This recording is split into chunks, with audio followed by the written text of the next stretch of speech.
Bonjour à tous, aujourd'hui on va parler des ensembles de nombres. Commençons par les entiers naturels. Alors qu'est-ce que c'est? Eh bien c'est un nombre entier qui est positif. Cet ensemble, on le note grand N initial du mot naturel, et puis on met une double barre, c'est souvent le cas pour les ensembles. Donc on commence à 0, 1, 2, 3, 4, 5, 6, etc. Par exemple, 2 c'est un entier naturel, puisque c'est un entier qui est positif. En revanche, -5, il est entier, mais il n'est pas positif, donc il n'appartient pas. Alors on se rappelle des symboles, appartient c'est le E arrondi, un peu écrasé là, où il y a une seule barre, hein. Si vous mettez une deuxième barre, ça fait euro, donc vous en mettez qu'une seule, bien sûr. Et barré, c'est la négation, donc -5 n'appartient pas à grand N. Alors les entiers relatifs, eh bien, dans cet ensemble, on a des entiers positifs, mais aussi négatifs. Attention, hein, il y en a qui pensent que entier relatif, c'est entier négatif. Non, c'est à la fois les positifs et les négatifs, donc c'est un ensemble qui est encore plus grand que le précédent. L'ensemble des entiers relatifs, alors on note pas R, R on va le réserver à un ensemble plus grand.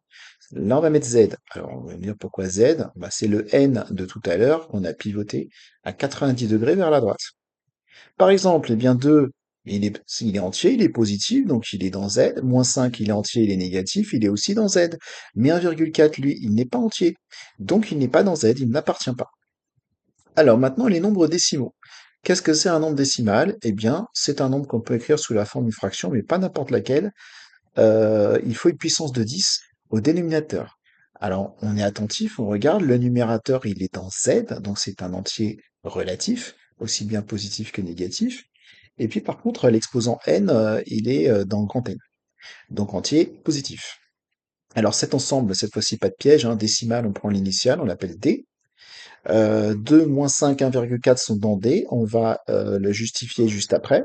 Par contre, un tiers, lui, n'est pas décimal. Alors pourquoi? Alors on l'a démontré en classe par l'absurde. Si vous voulez que je le refasse en vidéo, n'hésitez pas à me le demander en commentaire.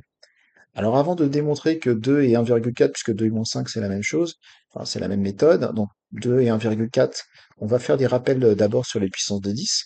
Donc ça c'est la forme qu'on souhaite obtenir. Alors qu'est-ce que c'est une puissance de 10? 10 exposant n. Donc c'est 10 fois 10 fois 10, hein, il y a n facteurs. Donc 10 fois 10, 100, 10 fois 10 fois 10, 1000. Donc là ça va être le résultat, un 1 avec n0 derrière. Par exemple, 10 exposant 3, et j'ai pas dit 10 puissance 3. On pourrait dire 10 puissance 3, mais je le dis pas parce que quand je dis 10 puissance 3, on a l'impression que la puissance c'est 3. Or, la puissance c'est 10 et 3 c'est l'exposant. Donc c'est pour ça que je préfère éviter la confusion. Donc c'est une puissance de 10, 3 c'est l'exposant, donc 10 exposant 3. Eh bien c'est un 1 avec 3 zéros derrière, puisque l'exposant indique le nombre de zéros. Maintenant, intéressons-nous à 10 exposant 0. Donc là, on me dit, je mets aucun zéro derrière le 1. Donc j'écris le 1 et puis je mets pas de zéro, puisque l'exposant m'indique le nombre de zéros à mettre derrière 0, derrière le 1, pardon, et puis là, on m'indique qu'il n'y en a pas. Il n'y en a pas parce qu'il est marqué 0. Donc j'en mets pas. Et voilà une autre façon d'écrire 1. Donc revenons à nos exemples précédents. 2, on peut dire que c'est 2 divisé par 1, et 1, on a trouvé une autre façon de l'écrire. Donc on le fait sous forme de puissance, et on a terminé. 2, c'est notre numérateur, et 0, c'est notre exposant par rapport à la forme qui était attendue. Donc on vient de montrer que 2 est un nombre décimal, et ce qu'on a fait avec 2, on peut le faire avec n'importe quel nombre entier. Alors pour 1,4, lui, c'est pas un entier, donc il faut c'est souvenir de CM de sixième. 1,4 pour l'écrire sous la forme d'une fraction, rappelez-vous, on écrit au numérateur le nombre sans la virgule. Ensuite, on regarde combien il y a de chiffres après la virgule. Ici, j'en vois un, donc je vais mettre au dénominateur un 1 avec un 0. Ah, vous avez un chiffre après la virgule, il y a un 0, deux chiffres après la virgule, deux zéros, etc. Et puisqu'il y a un 0, on peut mettre exposant 1, puisque l'exposant compte les zéros. Et donc, on a réussi à la mettre sous la forme souhaitée. Donc 14 pour petit a et 1 pour petit n. Et tout va bien. Alors les nombres décimaux, rappelez-vous, dans les petites classes, on dit quoi? On dit que c'est des nombres qui peuvent avoir une virgule, et auquel cas, il y a un nombre fini de chiffres après la virgule, hein. On dit ça s'arrête. D'accord? C'est comme ça qu'on peut se le représenter de façon simpliste. En revanche, les nombres rationnels, on peut les écrire sous la forme d'une fraction. Alors b non nul, hein, puisque b c'est le dénominateur, donc on ne peut pas diviser par 0, donc non nul. Et cet ensemble est noté Q. Alors on pouvait s'attendre à la lettre R, et bien non, c'est toujours pas cet ensemble, c'est un ensemble encore plus grand. Q comme quotient. Quotient, puisque c'est le résultat d'une division. Et là, c'est toutes les fractions. D'accord? Donc ici, il y a bien sûr tous les nombres décimaux, puisque c'était des fractions particulières, avec des dénominateurs qui étaient des puissances de 10. Mais là, on va ouvrir la porte à toutes les fractions qui ont n'importe quel nombre en dénominateur. C'est pas obligatoirement, pardon, une puissance de 10. Des exemples, 2 moins 5, 1,4, puisque c'est des nombres décimaux, on peut les écrire sous la forme de fractions, donc c'est bien des nombres rationnels. Un tiers, tout à l'heure, ce n'était pas un nombre décimal, parce qu'un tiers, hein, quand vous faites la division, c'est 0,3333333, vous voyez, ça s'arrête jamais. Et donc quand ça s'arrête pas, on l'a dit, c'est pas des nombres décimaux. Mais c'est un nombre rationnel, puisque on peut l'écrire sous la forme d'une fraction, numérateur 1, dénominateur 3. Par contre, racine carrée de 2, ce n'est pas un nombre rationnel, on l'a démontré en classe, là encore, avec le raisonnement par l'absurde. Donc on en a déjà parlé, si vous souhaitez une vidéo, me demandez en commentaire. Alors les nombres irrationnels, c'est des nombres qui ne sont pas rationnels, hein, c'est juste la négation, c'est-à-dire qu'on ne peut pas les écrire sous la forme d'une fraction. Par exemple, racine carrée de 2 n'appartient pas à grand Q, Q, hein, rappelez-vous, quotient, donc rationnel, et pi non plus.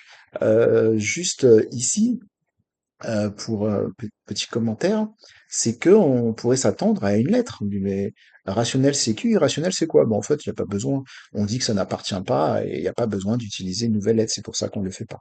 Donc, soit ça appartient à Q, soit ça n'appartient pas. Quand ça appartient, c'est rationnel. Quand ça n'appartient pas, c'est irrationnel. Donc, avec la même lettre, on peut tout à fait parler des nombres irrationnels. Allez, les nombres réels maintenant. Alors, c'est à la fois c'est un ensemble qui contient les nombres rationnels et irrationnels, et on appelle ça l'ensemble des réels. Et c'est celui-là qu'on appelle grand R. Alors là, pour le coup, tous les nombres sont dans grand R. Là, il n'y a pas de piège. Est-ce qu'il est réel? Oui. Alors les seuls qui ne le sont pas, vous verrez ça en maths expert si vous suivez l'option en terminale, vous verrez des nombres imaginaires, hein, les nombres complexes, mais là pour l'instant, euh, on s'arrêtera les nombres réels, même en première, on fera que des nombres réels. Donc là, j'ai tout mis. Enfin, tout, 2, moins 5, racine carrée de 2, pi, tout ça, c'est des nombres réels, puisque on prend les rationnels, c'est-à-dire les quatre premiers, et aussi les irrationnels, c'est-à-dire les deux derniers. Donc, on met tout le monde trouve sa place dans R, sans problème. R est très accueillant.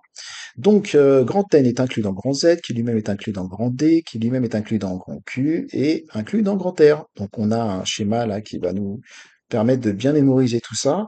En vert, regardez le dessin, les entiers positifs, hein, on se rappelle, et cet ensemble, il est infini. Mais l'ensemble Z, il est infini et il est encore plus grand. C'est pour ça que l'infini, c'est toujours compliqué, hein. Quand vous dites l'infini moins l'infini, il y en a qui pensent que ça fait zéro, parce que l'infini et l'infini, mais vous voyez que les infinis qui sont différents. Donc si je fais le orange moins le vert, bah, ça va pas faire zéro, parce qu'il va me rester l'ensemble infini des négatifs. Enfin bref, je vais pas aller trop loin, mais voilà, faire attention à l'infini. Donc là, en vert, on le disait, tous les positifs entiers. En orange, je prends bien sûr les positifs entiers et j'ajoute les négatifs entiers. Et ensuite, ben voilà, on va rajouter, hein, et vous voyez par exemple sur la périphérie, hein, le contour, entre le rouge et le bleu, on a trouvé les irrationnels. Donc tout ce qui est rouge, c'est rationnel. Donc on a les nombres décimaux, les nombres bien sûr rationnels qui ne sont pas décimaux, donc ceux qui sont dans la périphérie entre le bleu clair et le rouge, etc., etc. Donc je pense que ça c'est bien de s'attarder sur ce dessin pour bien mémoriser un petit peu les nombres, les ensembles, et de bien comprendre qu'ils sont emboîtés l'un dans l'autre. Allez, pour terminer un exercice, vous allez me donner le plus petit ensemble qui contient les nombres suivants. Ah oui, le plus petit, parce que sinon on me dit que c'est dans R et vous aurez toujours raison. Donc moi, je veux savoir quelle est la plus petite zone par rapport aux zones de tout à l'heure, hein, quelle zone on peut les mettre. Alors pas forcément, voilà, il y en a quatre, donc j'attends quatre réponses a priori différentes, hein. On va pas mettre les quatre dans la même zone, hein. Donc vous faites ça tranquillement, très tranquillement, parce que je vais même pas mettre la réponse. Donc vous me la mettez en commentaire. Et en commentaire, vous me dites si vous voulez une vidéo de correction ou bien si je viens corriger vos commentaires, vous me dites si ça suffit ou pas. Voilà, et ben bon courage, je vous laisse faire cet exercice et on en reparle très très vite.